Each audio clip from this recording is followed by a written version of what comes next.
Assalamualaikum warahmatullahi wabarakatuh. Waalaikumsalam warahmatullahi wabarakatuh. Selamat siang teman-teman, salam sejahtera bagi kita semua, rahayu, rahayu, rahayu.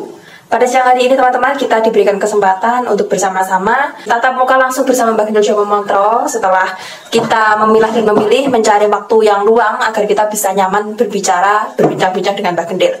Ini kita akan membicarakan terkait dengan kenegaraan, Bang Ge. Jadi kita tahu bahwa permasalahan dalam suatu negara itu memang banyak sekali, baik dari bidang politik, bidang ekonomi, bidang sosial, bidang budaya, dan lain sebagainya.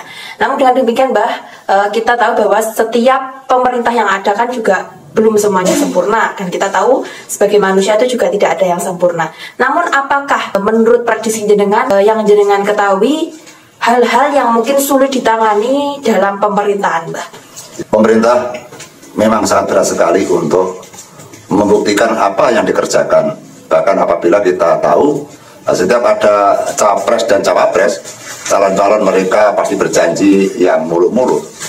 Namun dengan demikian, arti dan tujuan mereka adalah semangat untuk memajukan negara Republik Indonesia agar menjadi negara yang baik, negara yang maju, negara yang tidak kalah dengan negara yang lain. Namun kadang-kala janji-janji daripada para perwakilan kita kadang tidak bisa menepati karena mungkin faktor-faktor perjanjian yang terlalu tinggi sehingga sulit untuk digapai karena masa jabatan presiden atau wakil presiden atau debat dan yang lain hanya sekitar 5 tahun, sehingga waktu 5 tahun tidak mudah untuk menyelesaikan janji-janji yang mereka ucapkan.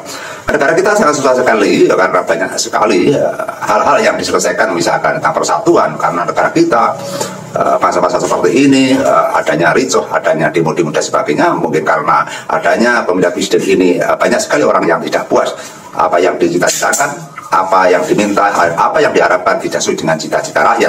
Sehingga dengan menerapkan atau memberikan pendinginan kepada masyarakat agar masyarakat tidak ada pertengkaran, penghujatan, serta tidak ada demo, memang sulit sekali.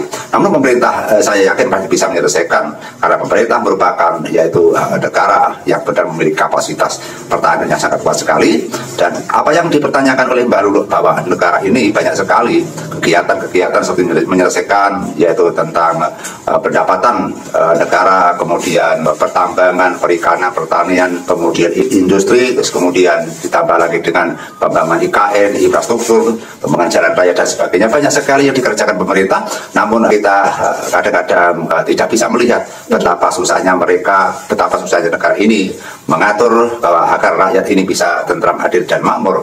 Namun namanya manusia, sehingga apa yang diberikan kepada rakyat kadang-kadang rakyat juga kurang menyukuri dan mereka tetap tidak puas karena mungkin dengan cita-citanya, mungkin dengan tujuan mereka tidak tersampaikan. Maka kita mengharapkan agar saudara kita yang ada di Indonesia untuk menyadari bahwa menjalankan roda-roda pemerintah perlu waktu yang panjang sekali, sehingga apabila dipertanyakan oleh baru pekerjaan apa yang sulit diselesaikan oleh negara kita, saya ambil satu kalimat saja atau satu angka saja. Pekerjaan pemerintah yang paling sulit adalah menyelesaikan tentang kemiskinan atau pengangguran. Sehingga kemiskinan atau pengangguran yang ada di Indonesia semenjak Presiden Soekarno hingga sekarang pun yang namanya pengangguran dan kemiskinan masih banyak sekali. Karena kita tahu kita ke desa-desa, ke pelosok manapun, kita selalu berjumpa kepada orang-orang miskin, berjumpa kepada orang-orang yang selalu kurang. Bahkan masih banyak orang-orang yang tidur di kolong jembatan atau di tempat-tempat yang kumuh, sehingga bisa dilihat bahwa kesenjangan kesejahteraan negara kita masih jauh sekali. Sehingga kita sebagai rakyat mendoakan agar pemerintah atau para pejabat meningkatkan prestasi lagi agar pekerjaan yang lebih giat lagi. Kita tahu bahwa kadang apabila kita di negara lain, seperti banyak orang-orang yang ada di luar negeri, mereka mendengarkan pelecehan-pelecehan daripada orang-orang luar negeri yang melecehkan kepada negara Indonesia. Bahkan kami juga pernah melihat di konten bahwa bapaknya Ayu Ting Ting saja juga dilecehkan. Mereka mengatakan bahwa negara Indonesia adalah negara yang miskin. Bahkan di Malaysia pun kita juga pernah mendengar bahwa orang-orang Malaysia pun juga pernah membicarakan bahwa negara Indonesia dikatakan negara yang miskin. Seketika kita sebagai rakyat Indonesia mendengarkan pelecehan daripada orang-orang luar negeri, tentu kita membela negara kita tidak terima apabila negara kita dilecehkan. Karena Bumi Pertiwi ini adalah sukma kita, sehingga mati urip untuk membela negara ini. Sehingga apabila negara ini dilecehkan dari negara manapun, orang siapapun, maka kita berjuang mati-matian untuk membela negara kita. Harga di negara kita harus kita junjung, tanah air kita harus kita junjung. Kehormatan negara ini terletak pada wibawaan, yang mana negara ini negara besar, yang patut dihargai, patut diagungkan.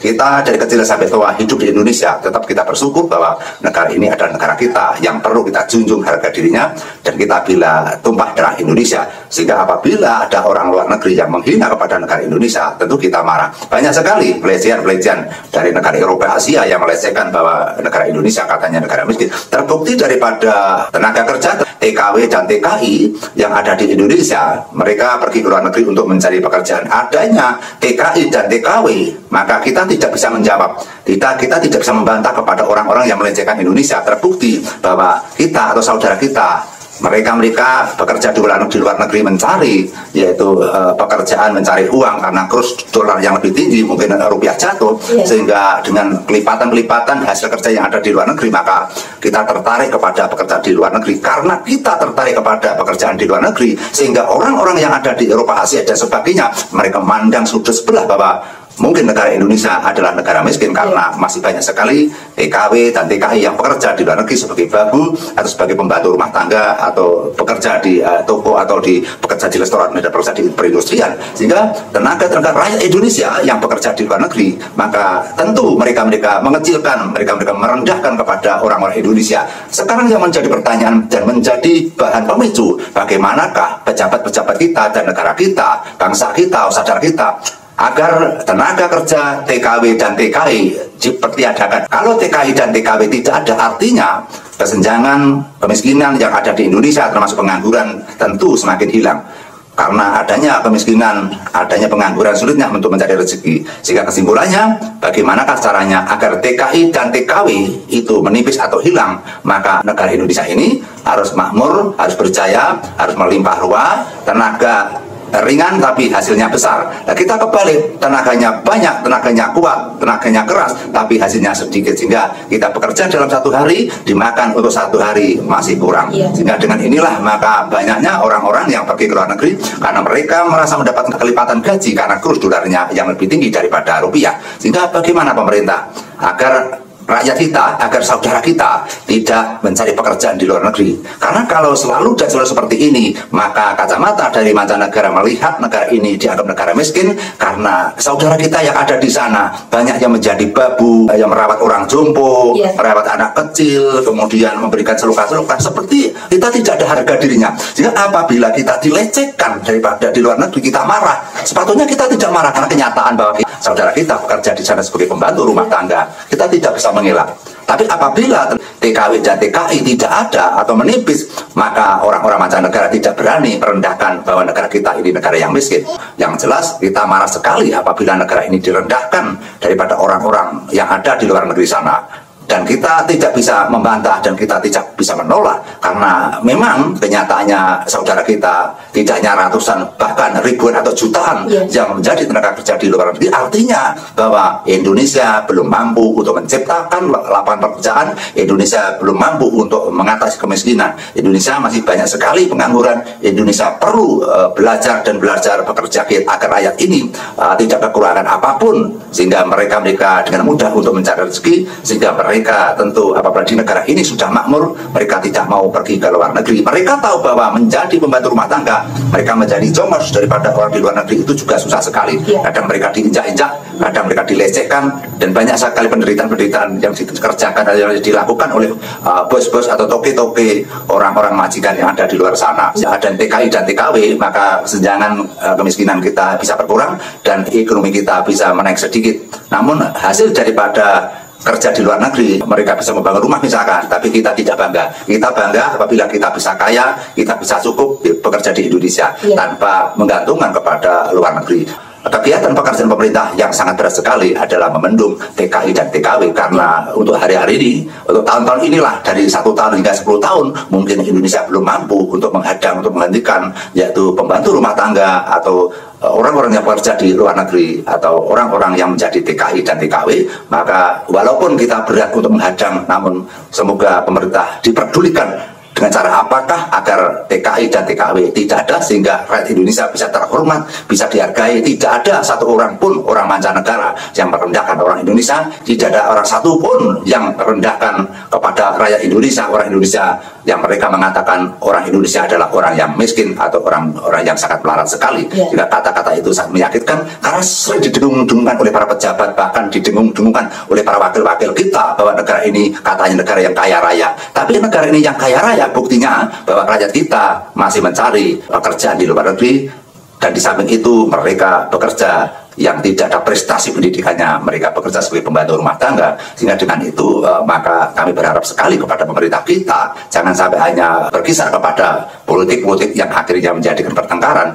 Kita sudah mengadakan pemilu, sudah sukses, sudah ada yang terpilih, maka jangan sampai ada demo-demo lagi. Mari kita meninggalkan yaitu kegiatan-kegiatan yang menyatakan, yang bernilai penghujatan, permusuhan, yang akan memecah belah pada persatuan. Maka kita tinggalkan rasa permusuhan, kita tinggalkan rasa penghujatan, dan kita bersama-sama bagaimana agar negara ini bisa berjaya. Kita bersatu di antara para pejabat, para pemerintah, dan bersama rakyat Indonesia agar bisa mengatasi tentang pengangguran, kemiskinan, bisa mengatasi bahwa saudara kita yang masih mencari pekerjaan di luar negeri sana bisa dikurangi atau bisa menipis sehingga Indonesia bisa berjaya, tidak direndahkan pada orang-orang yang ada di luar negeri sana. Itu yang paling penting. Ya teman-teman, jadi itulah wacana kita pada hari ini terkait dengan kenegaraan. Kita tahu bahwa permasalahan pengangguran ini dari dulu sampai sekarang ini belum terselesaikan teman-teman. Sehingga semoga ini menjadi wacana bagi pemerintah maupun bagi kita sebagai warga negara, karena kita tahu warga negara Indonesia ini semakin hari kan semakin cerdas, akan bisa melakukan perubahan itu bukan hanya satu pihak pemerintah saja, tapi bersama-sama pemerintah bersama rakyat, kita sama-sama menjalankan perubahan untuk Indonesia yang semakin maju. Mbak Gendel, mungkin ada tambahan yang lain, Mbak? Memperpanjang dengan masalah politik, artinya politik sudah berlalu dan sudah menciptakan presiden dan wakil presiden dan yang lainnya. Apabila ini diteruskan lagi, ada orang yang demo, maka perjalanan roda-roda pemerintahan akan terlambat dan akhirnya rakyat bisa merasakan kesengsaraan karena para pemerintah tidak mengurusi tentang kekurangan-kekurangan yang wajib diselesaikan. Justru pemerintah hanya mengurusi politik dan akhirnya rakyat yang akan menderita. Dan sudah tertata rapi, pejabatnya sudah ada, dan tinggal mereka bekerja, menangani negara, dan seketika itu maka rakyat kita akan bisa merasakan hasil karya daripada pemerintah, pejabat-pejabat yang baru yang bisa menempati kursi-kursi yang ada di sana. Sehingga harapan kami apabila pemerintah ini bekerja keras agar rakyat ini bisa merasakan hasilnya, sehingga kita akan bisa membanggakan bahwa pemilu ternyata memang berhasil karena ada perubahan, dan perubahan rakyat Indonesia menjadi makmur dan santosa. Itu harapan kita, sehingga kami mohon hal politik kita hentikan sudah selesai saja. Apabila kita meneruskan, kita menanti tahun 2029 kita akan mengadakan pemilu lagi, hingga apabila pemilu ini hanya berangsur-angsur untuk membongkar dan mereka hanya menghujat, mereka tidak bahas dan sebagainya, akhirnya tidak selesai, akhirnya tata laksana yang ada di Indonesia ini akan hambur-adul. Sehingga politik sudah kita anggap selesai, maka para pejabat kita tinggal bekerja dan menciptakan apa yang menjadi perjanjiannya, dan rakyat akan bisa menanti bagaimana hasil sepak terjang para pejabat yang baru yang mereka berjanji ingin memberikan kemuliaan kepada rakyat Indonesia. Terima kasih. Cukup sekian teman-teman, semoga ini bermanfaat. Sampai jumpa. Wassalamualaikum warahmatullahi wabarakatuh. Waalaikumsalam warahmatullahi wabarakatuh. Amin ya rabbal alamin.